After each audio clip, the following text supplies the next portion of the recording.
In the name of Allah, the most compassionate, the most merciful. And may the peace and blessings of Allah be upon His last and beloved Messenger Muhammad. And may the peace and blessings of Allah be upon you all. This is the 24th episode in the Quran and Practice program. And it's entitled Learning Geology from the Quran. Now, as I will show in this lecture, Allah God willing, how the Noble Quran contains a complete description and a complete understanding for the design and function of the earth, geology, and it surpasses any book written by a human. And this proves that the Noble Quran is from Allah God Almighty, since the only one who can encompass knowledge of everything is Allah God Almighty. So to start with the earth design, we can learn the design of the earth from the Noble Quran in chapter 79 verse 30, which states, and after that He made the earth in the shape of the egg of an ostrich.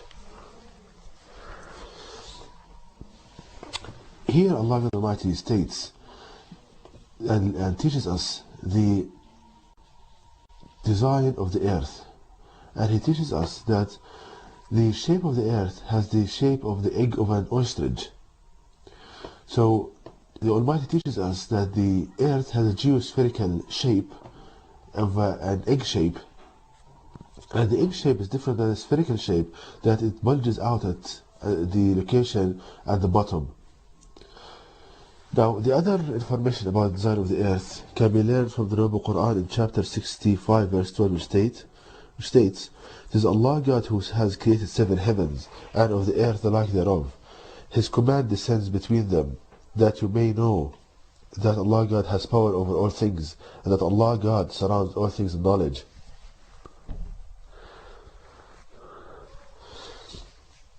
In this Quranic verse, Allah Almighty teaches us His way, His methodology in creation. And that is that He creates a central object composed of 7 heavens, or 7 layers, and a surrounding space composed of 7 layers. So the Almighty teaches us that the earth should be composed of 7 layers, and the sky surrounding the earth should be composed of 7 layers. And this is what we find exactly, that the number of layers of the earth is composed of 7 layers, and the number of layers in the atmosphere are 7 as well. And this applies also to, for example, the design of the atom. The atom as well is composed of a nucleus of 7 layers and space of 7 heavens, or 7 layers as well. So another, that's about the design of the earth. And the Noble Quran also states, Allah teaches us that there are mountains in the earth, and there are valleys, and all kind of the characteristics and the features and the topology of the earth as well. Now, coming to the earth's function, we can learn the function of the earth from the Noble Quran in verse 27, verse 88, which states, "And you will see the mountains and think them solid, but they shall pass away as the passing away of the clouds. The manufacturing of Allah God, who perfected all things. Verily, He is well acquainted with what you do."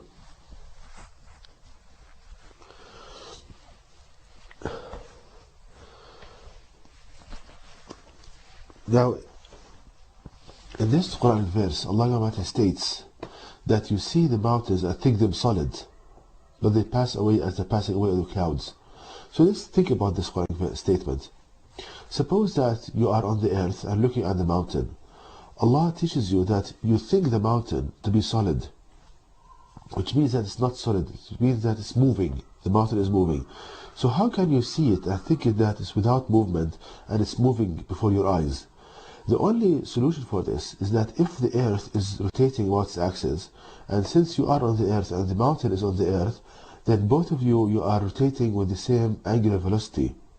And thus you see the mountain and think it without movement, but it moves like the movement of the clouds. So here we can conclude that the earth is doing a rotational motion about its axis from this Quranic verse.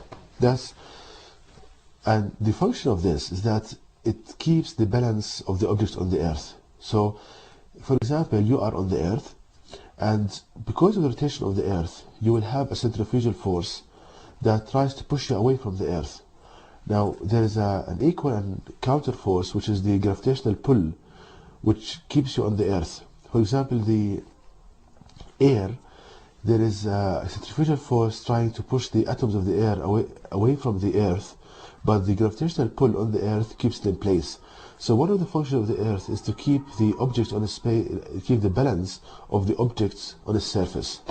Now another function of the earth, which Allah God Almighty teaches us from the Noble Quran, can be learned in chapter 71 verse 17, which states, "And Allah God has grown you forth from the earth exactly like plants." We see that Allah God Almighty states in the Noble Quran that He has grown people from the earth exactly like plants. And we see that there is strong emphasis in the Noble Quran about the relationship between the earth and the energy that supplies the growth for creatures on the earth. So the Almighty teaches us that the energy that's needed for the growth of creatures, or creatures on the earth, comes from the earth. And this energy is the gravitational energy. So Allah teaches us that the gravitational energy is the energy that supplies the creatures with the energy needed for growth. To prove this, think about the humans and animals living in valleys.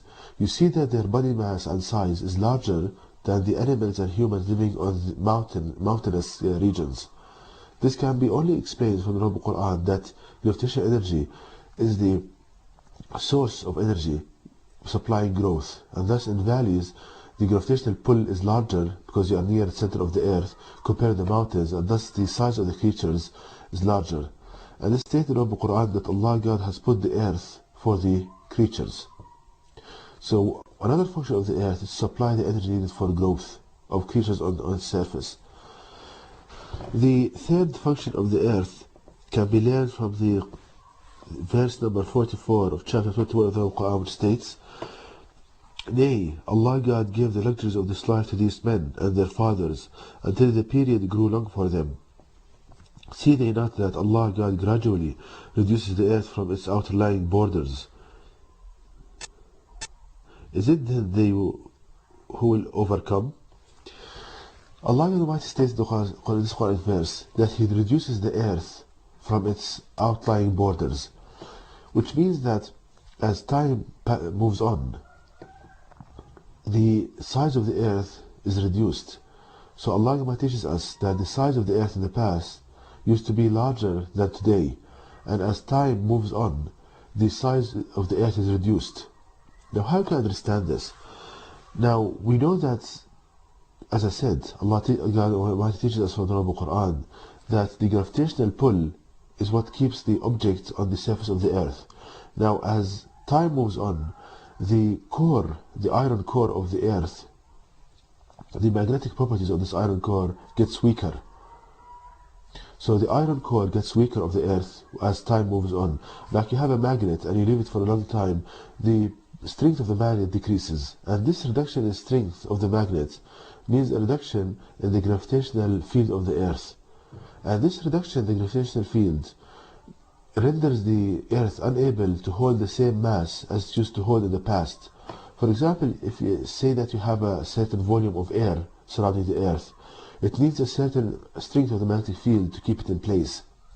Now as this field gets weaker, the number of atoms that can be held by this field gets smaller, and thus some of the air escapes to space.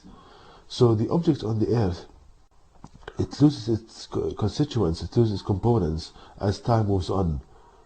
And this can be proven that in the past the size of the earth used to be larger. And also Allah teaches us in the Noble Quran, and we can learn from the sayings of Prophet Muhammad, peace upon him, that people in the past, for example Adam, peace upon him, used to be much larger than humans today. This can be explained that in the past the size of the earth was larger, the gravitational field was larger, and thus higher energy for the growth of humans. And today we have a weaker field and thus smaller people, so it's a kind of relative relationship. So we see, brothers and sisters, how Allah Almighty teaches us a complete knowledge from the Noble Quran, and it's far superior to any man-written book, and it's far superior to the guesswork of people and the conjecture of people. And Allah Almighty teaches us this. Firstly, that it's a sign of Allah Almighty which testifies that the noble Quran, the last revelation of Allah God to people, is from the Creator and not the writing of men. Secondly, that it gives the believer honor and dignity in him being the teacher of others and not the one on the receiving end. Thirdly, that the non-Muslims, they love knowledge, and thus when they see that they can learn all of these branches of knowledge from the noble Quran, that would be a mean for them to be attracted to the noble Quran and to be guided to the path of Allah Almighty. And to know more details about this topic, please visit my website at www.quran-miracle.com. That's www.quran-miracle.com, and you can email me at zaidquran@yahoo.com, and may the peace and blessing of Allah be upon you all.